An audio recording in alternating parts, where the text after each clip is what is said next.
देखिए दूसरा पुरस्कार सम्मानित पुरस्कार हमें डॉक्टर चंद्रिका जी कवि जी की तरफ से बड़ई पारा के धरती से फिर 50 रुपए का पुरस्कार देखा।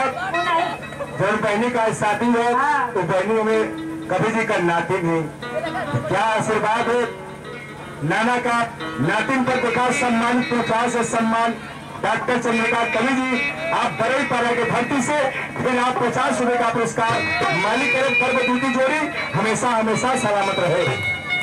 देखा आई 10 रुपया आई गुड्डू राजभर जी के रही से कई बार पुरस्कार